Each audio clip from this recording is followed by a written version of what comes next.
Okay, thank you very much. It's a great honor to be with you at 40 Wall Street. And we appreciate you have a lot of press outside, and I think we're going to start before a lot of them come in, which frankly always makes me happy.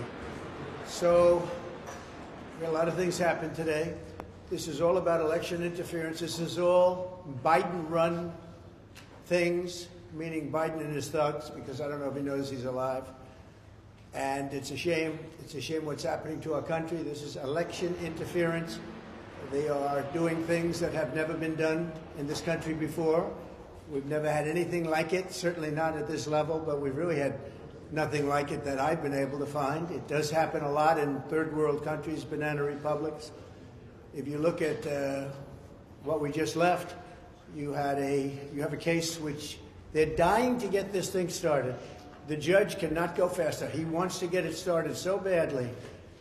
And there's tremendous corruption. You have Pomerantz, Mark Pomerantz. He was Hillary Clinton's lawyer, or Democrat National Committee's lawyer. He worked in Paul Weiss. He walked in and he took over the district attorney's office. Nobody's ever seen anything like that, to prosecute Trump. And then they wouldn't do what he wanted to do, and he goes out and he writes a book. Long before any decisions were made, he writes a book about it. And the book gets published, and everybody's reading his book. And the judge said there's nothing wrong with that. And if you look at Bragg had a fit over that. Bragg said this trial is now dead. We can't do the trial. Well, that was one of the problems, and the judge should have allowed that to happen. And you had other instances like Colangelo. Colangelo is a radical left from the DOJ who was put into the state working with Letitia James, and then was put into the district attorney's office to run the trial against Trump. And that was done by Biden and his thugs also, because they can't win an election because of the borders, because of energy prices, because of inflation, because of Afghanistan, the worst and most embarrassing day in the history of our country. He can't win because of Russia, because of all the problems, because of Ukraine being attacked by Russia. And he can't win because of the October 7th attack of Israel, which he should have never allowed to happen, would have never happened if I were president. Ukraine would have never been attacked if I was president. And you wouldn't have inflation if I was president. We didn't have inflation. So all of these things, so what they do is they do election interference, which is court cases, and let's try and tie him up, and let's take as much of his money as possible. I respect the appellate division for substantially reducing that ridiculous amount of money that was put on by a corrupt judge named Engoron. He ought to be looked at, seriously looked at, especially what he did with valuations. He's the one, he's a fraudulent valuator, where he values Mar-a-Lago at $18 million, and people say it's worth 50 to 100 times that much, the biggest experts in the business. So he ought to be looked at, and James ought to be looked at, because she tried to get him. She's like the puppet master of the judge. And, you know, our state, this state, is losing tremendous prestige. It's losing its companies. It's losing its people. They're fleeing, and violent crime is flourishing. And we can't have that. We can't have that. No city should have that. And it's happening in other cities, but not with the lawfare. The lawfare that they're doing is incredible. So they could have done this in the case of the trial that we just left, one of the many that are going. Every single one of them is run by Biden and his thugs. It's the only way they think they can get elected. And I think so far it's backfiring, because the people of this country understand it. It's backfiring. But they're being run, and they're running all of these different cases. So ridiculous, the cases. Every one of them is ridiculous. You take a look at any one of them, and you say any one of them, it wouldn't make any difference. This is all weaponization of DOJ and FBI. They raided my house in violation of a thing called the Fourth Amendment. Not allowed to do that. They raided my house in Florida, Mar-a-Lago. No notice, no nothing. They raided it. I can't believe it. Nobody can believe it. And we'll see how that all works out in the end. But it's illegal what they're doing. It's criminal what they're doing. And it's never been done before in this country. You can't have an election in the middle of a political season. We just had Super Tuesday, and we had a Tuesday after a Tuesday already, and we had Louisiana the other day, a couple of days ago, and we won in a record number, the highest number ever recorded. But we're in the middle of an election right now, and we're fighting crooked Joe Biden, who's the worst president in the history of our country, by far, who's let this country go to hell. The borders, millions and millions of people coming in from prisons, from mental institutions. They're terrorists. Many people coming in from prisons and mental institutions. Think of it. And terrorists are coming into our country. And this guy's just letting them come in by the millions. I think we have 15 million people already. People don't say that. I say it. And I'll bet I'm right, too. So we're going through this weaponization of our government to try and knock out somebody's political opponent. And so far, based on the polls, it's not working at all. The people understand it. We have a man who just ruled he'd like the trial to start in 21 days or something. And I don't know how you can have a trial that's going on right in the middle of an election. Not fair. Not fair. It's not fair at all. He knows that, too. He's a Democrat judge. He wants to do that because they're all trying to damage Trump as much as possible. It's having the reverse effect, but maybe someday it won't. I don't know. But it's having the reverse effect. It's a terrible, terrible precedent, a terrible thing to do. They could have started this when I left office. You could have gone back 3 years, more than that. When I left office, all of these things could have been started so we wouldn't be quibbling over starting this week or that week or 2 days or 3 days. It wouldn't have mattered. This thing would have been over 2 years ago. They could have started. They should have never started because there's no case. If you read Andy McCarthy's piece, if you read Jonathan Turley's piece, if you read legal scholars all over the world, they say this DA case is a hoax and it's something that shouldn't have. It's not even a crime. They say there's no crime. And there is no crime.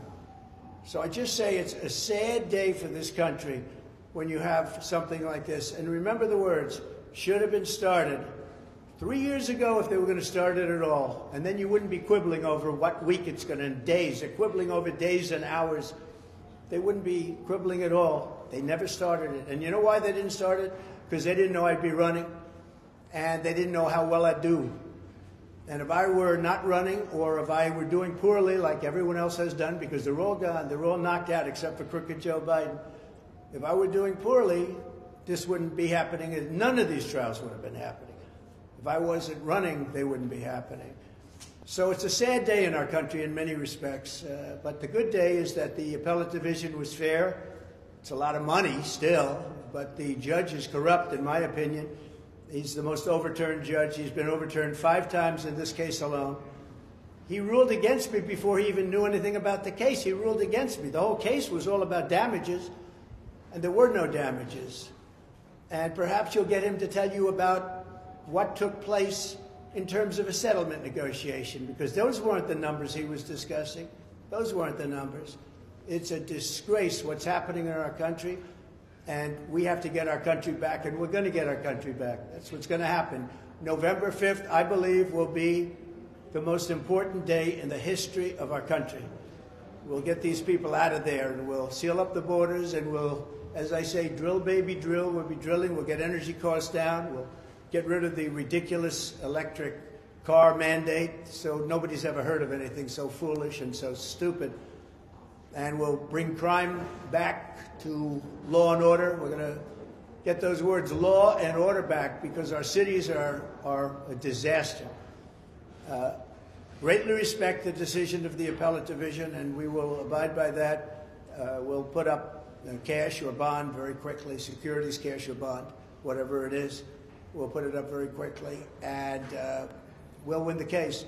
Todd, maybe I'll have Todd say a couple of words, and then I'll have any questions or anything you want to ask. Okay, Todd, wherever you may be, please. Thank you, President Trump. So, as we said in court today, we very much believe that starting this trial in April, or even starting this trial at any point before the election, is completely unfair to President Trump.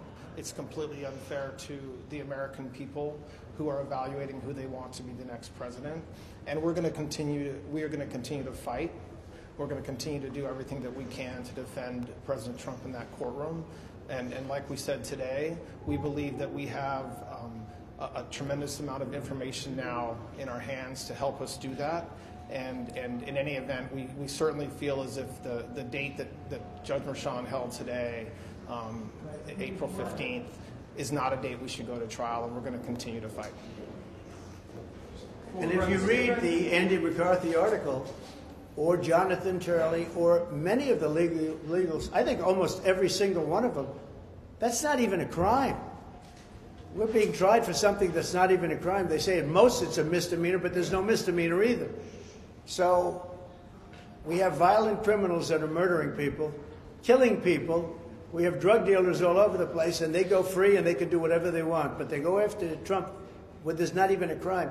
And did you see the number of people were there? You had Colangelo, and behind him, and remember this, Colangelo was a DOJ guy. He's a Biden DOJ guy. Why is he in the Manhattan DA's office trying the case? That in itself is a conflict. He's in the Manhattan DA's office trying the case. I mean, that's called a conflict. And then remember what I told you also, Mark Pomerantz, when Bragg heard about it, he went openly hostile. He said, that's one of the worst things I've heard, and you all covered that. Then all of a sudden, time goes by. You know, the great healer is time. Time goes by, and all of a sudden they forget that. But that's a terrible thing. Colangelo and Pomerantz, terrible thing. And the judge didn't want to rule on that. He said everything was fine, that what they did was fine. I don't think it's fine when they take a Hillary Clinton lawyer and put him in to prosecute me. I don't think that's fine. I think it's very bad. And he does it on the House. He does it without fee. I don't want any fee. I don't want any fee. Our country has gone down a long way. Cliff, would you like to say something? Just simply, we're gratified by the Appellate Division's decision today, which shows that there still is a rule of law in New York and that the Appellate Division is following it. Thank you, sir. So do you think can you get an acquittal in this trial, in the Rashan trial? Well, I shouldn't have a trial. This is not a trial. This is not an act of criminality. But you are having one, so do you? I don't know if we're having one. We're going to be appealing right now. I can tell you that. We did nothing wrong, just like I did nothing wrong in the other case. My statements, my financial statements, were conservative. They were low, not high. I mean, he valued Mar-a-Lago at a tiny fraction of what it is. He's the fraud. He created a fraud in order to help his narrative and her narrative, because he does whatever she wants. And the judge is really, what he's done is fraudulent. He made Mar-a-Lago, you know it very well, Maggie. He made Mar-a-Lago into $18 million. I had many offers. They said, I'll give you 19. Okay? You could take half of the living room is worth more than that. So it's worth anywhere from 50 to 100 times that amount. And he stays with it. So he's either whacked out or dishonest, one or the other, or both, probably both. But he's a disgrace to the system. And I think that New York State was helped a lot today by the decision. I'll give you an example. Truth Social is doing very well. It's hot as a pistol and doing great. And it's going public. And the New York Stock Exchange wants to have us badly. And I told them, we can't do the New York Stock Exchange. You treat it too badly in New York. We don't want to do the New York Stock Exchange. And the people at the Stock Exchange are very, very upset about it. The top person is mortified, can't believe it. He said, I'm losing business because of New York, because people don't want to be in New York and they don't want to go on the New York Stock Exchange. So you can ask them about it. But, you know, how can you do that? I'd love to go on the New York Stock Exchange. It was always, you know, it would be a big thing to go on the New York Stock Exchange. That would be nice. But people aren't going on the New York Stock Exchange now because of what's happening in New York, because they don't want to be attacked by a thug like this horrible Attorney General that we have in New York, the worst in the whole country.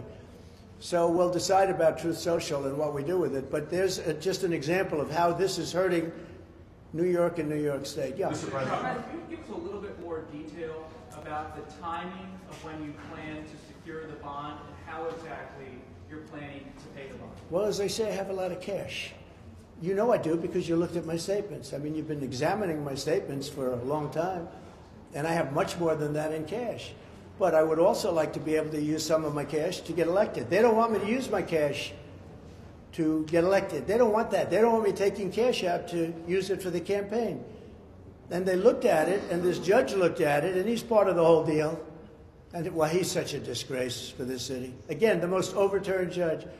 There's never been, that we can find, a case where a judge has been overturned now 5 times. It was 4 times, now it's 5 times. Been overturned. But I have a lot of cash and a great company. I mean, to think they want to go after a company. This is a great company, a company that's doing very well. I've got very low debt on buildings, like this building. I have very low debt on this building. Most buildings I have no debt. Most clubs I have no debt. Look at my greatest assets. I have no debt. I didn't even include like brand value. And the brand value is, I became president because of the brand, let's say. But the brand value is, it's one of the most valuable brand values. So I wouldn't swap it for any other brand in the world. Trump. I don't even put anything down for it. I had very conservative statements. And the way they made him look bad is by valuing Mar-a-Lago at $18 million instead of what the real value is, which was at least 50 to maybe 100 times more. Think of that. This is the fraud. They're creating a fraud, and they're hurting the state so badly. And then I can't go into the New York Stock Exchange because I can't do business, because I don't want to do, not because I can't, because I don't want to do business in New York. And the people at the New York Stock Exchange, I can tell you right now, and they're very fine people, they're not happy. Yeah, you were going to say something? Mr. President, you mentioned the cash you have. You said on Friday it's something like $500 million. You intended to put some of that into the campaign. Now that the bond's been reduced, are you going to start putting money into your campaign? You haven't done that since 2016. Well, first of all, it's none of your business, I mean, frankly. But I might do that. I have the option. But if I have to spend $500 million on a bond, I wouldn't have that option. I'd have to start selling things. I don't have to sell anything because it's a phenomenal company. Look, I built a phenomenal company. Someday they'll actually report that. I built a phenomenal company that's very low leverage, unbelievably low leverage, with a lot of cash, a lot of everything else. Why should I let a crooked judge make a decision to give $450 million that allows me to spend very little money on my campaign if I so choose? I'll be spending money on my campaign. I might spend a lot of money on my campaign, but I should have that option. A crooked judge shouldn't say, we're going to have you post a bond and take all of that money that I could be spending on a campaign or other things if I want to do other things. So we were gratified by the professionalism of the opinion today. I thought it was I think it's a very important opinion for New York. But the only thing that's going to really solve that problem is when I win, because you're going to have to win. Because no company is going to be coming to New York if I don't win that case. That case is a scam, it's a sham, and it's a hoax. How does this solve that problem in New York? Accept money from a foreign government to pay the bond or their fines or No, I don't do that. I think you'd be allowed to, possibly. I don't know. I mean, if you go borrow from a big bank, many of the banks are outside of this. As you know, the biggest banks, frankly, are outside of our country. So you could do that, but I don't need to borrow money. I have a lot of money. I built a great company, but I don't want to have a crooked judge named Engoron and a crooked, horrible, the worst, I would say without question, Attorney General in the country, the most obnoxious and the worst Attorney General in the whole country. And she did it for political reasons. Go back and take a look at her ads. We will stop Trump. Well, she knows nothing about me. I never heard of her. She was advertising, and she took ads in saying, we will stop Trump. We will stop him, stop him. Vicious. I said, boy, that's a bad one. Then I looked, she got elected. But then she tried to do it with the governor, and it didn't work. She went after the current governor, who's much more talented than she is. She went after the current governor. She was very nasty. And she polled at about 3%. She polled at nothing, and after 6 weeks or 7 weeks, she pulled out of the race. She ran for governor, you know, on what she was doing to me. She thought that would work. It didn't work. I just think that it's very important that, you know, this is a time when businesses have a choice to go to a lot of places, including other countries. They don't have to stay in our country, but they can certainly go also to a lot of other states. A lot of people going to Texas, Florida, Tennessee, North Carolina, a lot of South Carolina, and you have a lot of competition. You shouldn't be persecuting people that have done a great job. I paid $300 million approximately over the years in taxes here. $300 million. That's a lot of money. And you're going to lose those people that pay all that money, and you're not even going to have a state anymore. They just won't be able to do it. Yep. Sir, but back to the trial here in 3 weeks. Do you plan to testify, and are you concerned? The which hearing? The trial here. I don't know that you're going to have the trial. I don't know how you can have a trial like this in the middle of an election, a presidential election. And this is a Biden trial. These are all Biden trials because Colangelo worked for Biden. Can you imagine they take a guy out of DOJ and they put him into the Attorney General's office and then into the Manhattan DA's office to go after Trump? These are all Biden trials. So I don't know that you're going to have it. I think we're going to get some court rulings. Yeah, please. But will you testify if that trial goes forward in 3 I would have no problem testifying. I didn't do anything wrong. And would you be concerned that a conviction, if you are convicted in that trial, could cost you the election, given what Todd said voters are... Well, it could also make me more popular because the people know it's a scam. It's a Biden trial. This is a Biden. There is no trial. There's a Biden trial. Colangelo, the man who stood up, had the nerve to actually stand up and take over. You know, he's been sitting in the background for the last year. Today, he went right up front because they figure he buffaloed the whole public and the writers, including you people. He got them buffaloed. They forgot. They didn't, you know, a little while ago. Time sort of people forget with time. They don't have good memories. I do. They don't have good memories. But Colangelo from the DOJ was put there to go after Trump. And today he stood up and he took over the whole office. He's been running the whole thing. He's been signing the letters. He's been doing things for a long time. Nobody's ever seen anything like it. This is all done by the Democrat Party, and it's all done by Biden and his group. I don't know if it's Biden because I don't know if Biden is even sharp enough. I don't know if Biden knows what's happening. You want to know the truth. Maybe he does. He probably does. But this is all done by Biden and the thugs that work for Biden. And it's a very bad thing. It's a very dangerous thing for our country. Thank you all very much. Thank you.